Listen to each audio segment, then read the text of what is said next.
Hello दोस्तों, क्या हाल है आपके। आज की इस वीडियो में हम बात करने वाले हैं ज़ेरोडोल एसपी टैबलेट के बारे में। आज की इस वीडियो में हम जानेंगे ज़ेरोडोल एसपी टैबलेट किस लिए यूज़ होती है, इसका इंडिकेशंस क्या क्या होता है, मतलब कि कौन कौन सी प्रॉब्लम्स में आप इस मेडिसिन को प्रिस्क्राइब कर सकते हैं या यूज़ कर सकते हैं। उसके साथ साथ इसकी डोजिंग क्या होती है कि मतलब आप इसको कितने डोज में ले सकते हैं एक दिन में, और ये कितने डोजेस में इसकी फॉर्मुलेशंस मार्केट में अवेलेबल हैं। उसके साथ साथ जानेंगे हम इसके side effect, Contra indication and composition मतलब क्या होता है कि इस मेडिसिन में कौन कौन सी मेडिसिन का कॉम्बिनेशन प्रेजेंट होता है या फिर कौन कौन सी अलग मेडिसिन को मिलाकर इसको बनाया गया है। उसके साथ साथ इसकी प्राइसिंग के बारे में भी हम बात करेंगे। तो ये सारी चीज़ें अगर आप जानना चाहते हैं तो इस वीडियो को लास्ट तक ज़रूर देखें। तो सबसे पहले हम जान लेते हैं ज़ेरोडोल एसपी टैबलेट का कॉम्बिनेशन क्या होता है, कि मतलब इस मेडिसिन को किन अलग अलग मेडिसिन को मिलाकर बनाया गया है। एंड उसके बाद हम उन तीनों मेडिसिन्स का जो है मैकेनिज़्म ऑफ एक्शन के बारे में डिस्कस कर लेंगे। तो वो जैसे ही हम डिस्कस करेंगे आपको इसका यूज़ अपने आप ही पता चल जाएगा। तो ये 3 मेडिसिन का कॉम्बिनेशन है जिसका नाम है एसिक्लोफिनेक, पैरासीटामोल एंड सेरिटोपेप्टिडेज। अभी हम बात कर लेते हैं इसके मैकेनिज़्म ऑफ एक्शन के बारे में। तो सबसे पहले हम बात कर लेते हैं एसिक्लोफिनेक के मैकेनिज़्म ऑफ एक्शन के बारे में, जो कि एक non steroidal anti inflammatory class की मेडिसिन है। काम कैसे करती है ये आपकी बॉडी में जो कॉक्स एंजाइम बनता है, कॉक्स एंजाइम का जो फुल फॉर्म होता है वो साइक्लो ऑक्सीजनेज एंजाइम होता है, जो कि रिस्पॉन्सिबल होता है आपके फीवर और पेन के लिए इनडायरेक्टली या डायरेक्टली।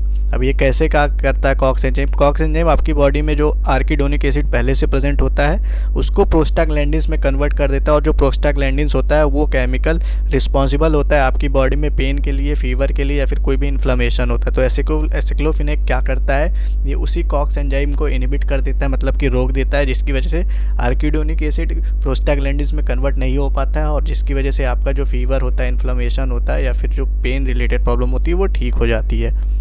तो अभी हम बात कर लेते हैं अपनी अगली मेडिसिन के मैकेनिज़्म ऑफ एक्शन के बारे में, जो कि है पैरासीटामोल। पैरासीटामोल आप लोग नॉर्मली जानते होंगे कि सिर्फ फीवर के लिए यूज़ होती है, बट इसमें 2 तरह की प्रॉपर्टी पाई जाती है। पहली एनाल्जेसिक, जो कि है पेन को ठीक करने वाली मेडिसिन, एंड दूसरी प्रॉपर्टी जो होती है वो इसकी मेन प्रॉपर्टी होती है एंटीपायरेटिक। एंटीपायरेटिक जो होता है वो आपके बुखार को ठीक करता है। प्रोस्टाग्लैंडिन के कन्वर्जन को ये भी इनहिबिट करती है, मतलब आर्किडोनिक एसिड को प्रोस्टाग्लैंडिन के कन्वर्जन में इनहिबिट कर देती है, मतलब कि कहीं ना कहीं ये भी कॉक्स एंजाइम पे जाके काम करेगी, क्योंकि ये भी एक नेसिड्स क्लास की मेडिसिन है, एंड उसकी वजह से आपकी बॉडी में जो पेन हो रहा होता है वो ठीक हो जाता है। अब एंटीपायरेटिक एक्शन इसका क्या होता है कि ये हाइपोथैलेमिक हीट रेगुलेशन सेंटर जो आपके ब्रेन में होता है वहाँ पे जाके एक्ट करती है, जिसकी वजह से वैसोडाइलेशन होता है, ब्लड फ्लो थोड़ा इंप्रूव होता है, और जिसकी वजह से आपकी बॉडी में वो होती है स्वेटिंग होती है, और नॉर्मली आपका जो फीवर होता है वो कम हो जाता है या ठीक हो जाता है। तो अभी हम बात कर लेते हैं सेरिटोपेप्टिडेज के मैकेनिज़्म ऑफ एक्शन के बारे में। ये आपके लिए नया होगा।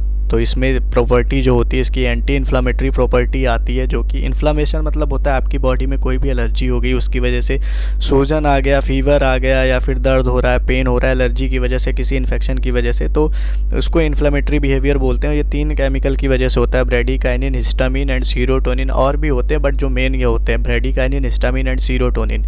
तो सेरिटोपेप्टिडेज क्या करता है कि ये हाइड्रोलाइज कर देता है इन एंजाइम को। हाइड्रोलाइज मतलब होता है एक ऐसा केमिकल रिएक्शन होता है वाटर की प्रेजेंस में, जिसकी वजह से इनका ब्रेक डाउन हो जाता है, इन तीनों केमिकल का, ब्रेडिकाइनिन का, हिस्टामिन का एंड सीरोटोनिन का। ब्रेक डाउन मतलब टूट जाता है, जिसकी वजह से ये फर्दर आपकी बॉडी में इन्फ्लेमेशन नहीं कर पाता है, इन्फ्लेमेटरी रिलेटेड प्रॉब्लम्स जो होती है वो ठीक हो जाती है।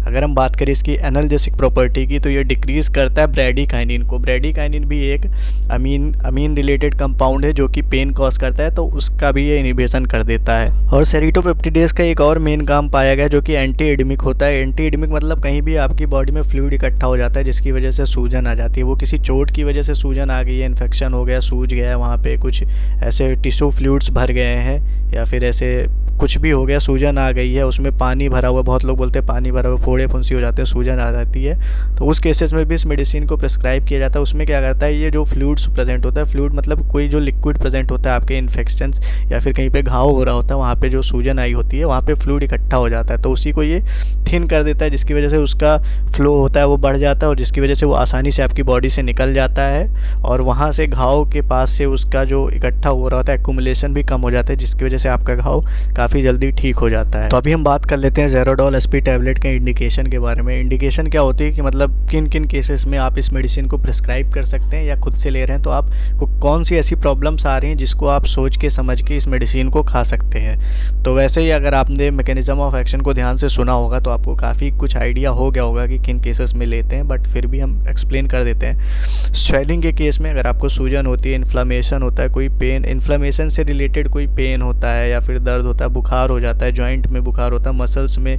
पेन होता है, या फीवर के थ्रू या फिर सर्जरीज़ के थ्रू कोई भी पेन होता है या फिर इन्फेक्शन हो जाता है, तो उन सारे केसेस में इस मेडिसिन को प्रिस्क्राइब किया जाता है। उसके साथ साथ वुंड हीलिंग में अगर कहीं आपको घाव हो गया तो उस केसेस में भी, या फिर एडिमा में भी, या फिर क्या कहते हैं गायनेक मतलब कि फ़ीमेल के रिप्रोडक्टिव पार्ट्स में कहीं भी इन्फेक्शन हो गया होता है तो उस केसेस में भी इस मेडिसिन को प्रिस्क्राइब कर सकते हैं। उसके बाद डेंटिस्ट्री में मतलब कभी अगर आपको टूथ में इन्फेक्शन हो गया या फिर दांत में दर्द हो रहा है तो उस केसेस में भी इस मेडिसिन को प्रिस्क्राइब किया जाता है। तो अब वीडियो को ख़त्म करने से पहले हम इस मेडिसिन के डोसेज के बारे में जान लेते हैं। तो जब भी आप इस मेडिसिन को खरीदेंगे तो इसमें 3 मेडिसिन का कॉम्बिनेशन दिखेगा, जो कि एसिक्लोफिनेक, पैरासीटामोल एंड सेरिटोपेप्टिडेस। इसके यूज़ के बारे में आपको पता चल ही गया होगा।